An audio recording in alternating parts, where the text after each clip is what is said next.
वो बच्चे जो उस वक्त छोटे थे अब बड़े हो गए हैं, वो उन्हीं एटीट्यूड्स को लेकर, वो जो बात इन्होंने कही कि कल्चर में से काफ निकाल के वो लचर थे, वो एक पॉलिटिकल मूव है।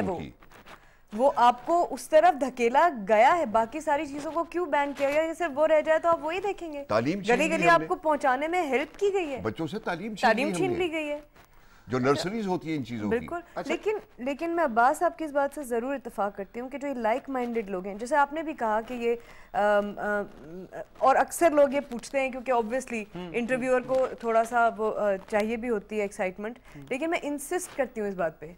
नैपा, तहरीक-ए-निस्वां, अजोका, लोक रहस, निदा भट्ट, शार शराबील, I am sorry if I am missing anybody out, even हमारे जो डांसर्स हैं, नाइद सिद्दीकी हो गई, निगर चौधरी हो गई, शीमा किरमानी हो गई, अभी तहरीमा ने इतनी बड़ी परफॉर्मेंस की है इस्लामाबाद में। Hats off to all these people जो किसी ना किसी तरह करके स्टेज पे खड़े रहे हैं या वापस आ गए, जो कि एक छोटा कदम नहीं है। इस वक्त बहुत सारे लोगों ने इसे एक जवाबी चीख के तौर पे इख्तियार किया है जो वापस आए। मसलन मैं समझती हूँ कि मेरी वापसी की एक बहुत बड़ी वजह ये थी कि मुझे इस वक्त इजहार की ज़रूरत थी, मेरे अंदर की चीख कैसे निकले। डॉक्टर साहब, इन हालात में थिएटर के पास लोग आए या थिएटर आवाम के पास जाए? सर दोनों ही चीज़ें हैं। I start in Lahore when I was the chairman the arts council. Factories में भी परफॉर्म किया, खेतों तक में यानी बैले टाइप की चीज़ जो डांस ड्रामा जिसे हम कहते हैं वो तक किया। इशू ये नहीं है, इशू ये कि who is guiding the policy. हमने बड़ी तगोदौ से कल्चरल मिनिस्ट्री बनवाई थी और 76 में वो बनी थी, आप और फैज साहब ने मिलकर। जी बिल्कुल। अच्छा, उसमें अब मुसीबत ये हुई है कि उस वक्त तो बिल्कुल ठीक था, फैज साहब जैसे बंदे एडवाइजर थे और Malik Jafar was the first minister for culture. बहुत पढ़े लिखे आदमी थे वो, वरना फैज साहब कभी उनको रिकमेंड ना करते, ही वाज एन एमएनए।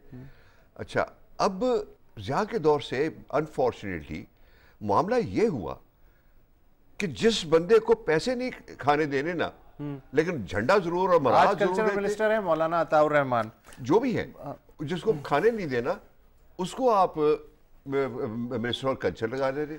मैं वक्त का मैं क्या करूं, इतनी अच्छी गुफ्तगू के बावजूद वक्त का मैं कुछ नहीं कर सकता।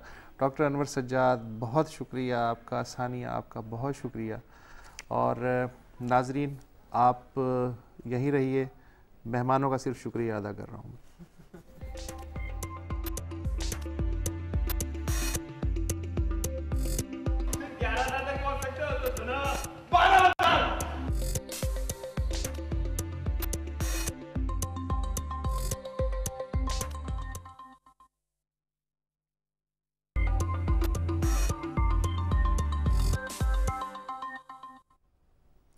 आज 5 मई है और आज ही के दिन 192 बरस पहले वो शख्स पैदा हुआ था जिसके बारे में इकबाल ने कहा था, नीस्त पैगंबर व लेकिन दर बगल दारत किताब।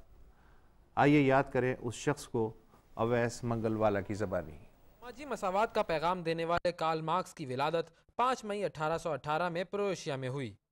1844 में उनकी दोस्ती फ्रेडरिक एंगल्स से कायम हुई और दोनों ने साथ मिलकर कम्युनिस्ट लीग में शिरकत इख्तियार कर ली।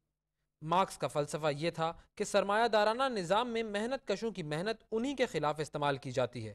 1848 में कम्युनिस्ट मैनिफेस्टो उनकी यादगार तसनीफ है जो कि पूरी दुनिया के मेहनत कशों का मंशूर बन गया। कार्ल मार्क्स को अपने इनकलाबी नज़रियात के बायस लंदन में जिलावतनी की ज़िंदगी भी गुजारनी पड़ी और भूख व अफलास और तबकाती कशमकश को ख़त्म करने वाला ये फ़लसफ़ी खुद इंतहाई गुर्बत की ज़िंदगी गुजारने पर मजबूर हो गया। खुद साख्ता गुर्बत ने कार्ल मार्क्स को गरीब तबके के और करीब कर दिया। दास कैपिटल की तसनीफ के दौरान सख्त मेहनत की वजह से उनकी सेहत बिगड़ती चली गई और वो 18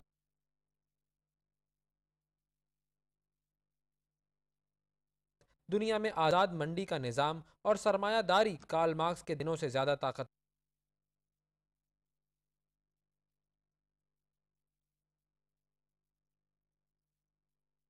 है। और अल्लामा इकबाल के अल्फाज में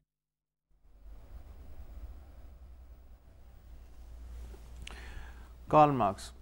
और अब एक आखिरी बात, एक ईमेल मिली है मुल्तान से हसन अली गर्देजी साहब की। उनकी तजवीज़ ये है कि अगर हुकूमत ज़मीनों का सारा रिकॉर्ड कंप्यूटराइज कर दे और उसकी एक डिजिटल कॉपी किसी खुफिया जगह रख दे तो ज़मीनों की मिल्कियत के झगड़े और पटवारी की करप्शन ना होने के बराबर रह जाएगी। अगर हुकूमत सदर से लेके तमाम अरकान पार्लियामान, सेशन कोर्ट के जजों से लेके फ़ौज के मेजर तक के असासों का तमाम रिकॉर्ड डिजिटल करके उसे पब्लिक के लिए वेबसाइट पे डाल दे, जितने टेंडर किसी भी महकमे के लिए मंजूर होते हैं उनमें शिरकत करने वालों और कामयाब होने वालों का रिकॉर्ड लाजमन वेबसाइट पे मुश्तहर करने का कानून बना दे, तमाम टैक्स दहिंदगान के नाम और टैक्स की अदायगी का रिकॉर्ड और ना दहिंदगान के नाम डिजिटल अंदाज में मुश्तहर कर दे, तरक्याती बजट कहाँ कहाँ किस मंसूबे पे खर्च हुआ और कहाँ और क्यों खर्च ना हो सका, पुलिस की तमाम FIRs और पुलिस के इनकार की सूरत में आम शहरी को किसी मखसूस वेबसाइट पे FIR लिखने या मेल करने का हक दे दे तो इस मुल्क से इनफरादी और इज्तमाई करप्शन 50% तक कम हो सकती है। हसन अली गर्देजी के बकौल ऑडिटर जनरल ऑफ पाकिस्तान इस वक्त परेशान हैं कि गुज़िश्ता 2 बरस के दौरान जो सरकारी अखराजात हुए उनमें से 32 अरब रुपए के अखराजात का कोई सुराग नहीं मिल पा रहा। इस घपले की बुनियादी वजह बाबूगिरी और कागज़ की हुकूमत है। उसकी जगह डिजिटल हुकूमत का प्रोजेक्ट सिर्फ 15 से 20 अरब रुपए में मुकम्मल किया जा सकता है। इसके बाद ऑडिटर जनरल ऑफ पाकिस्तान को इतने बड़े घपलों पे परेशान नहीं होना पड़ेगा, हुकूमत को भी गैर ज़रूरी वजाहतें नहीं करना पड़ेंगी और अवाम भी सुख का कुछ सांस ले पाएंगे।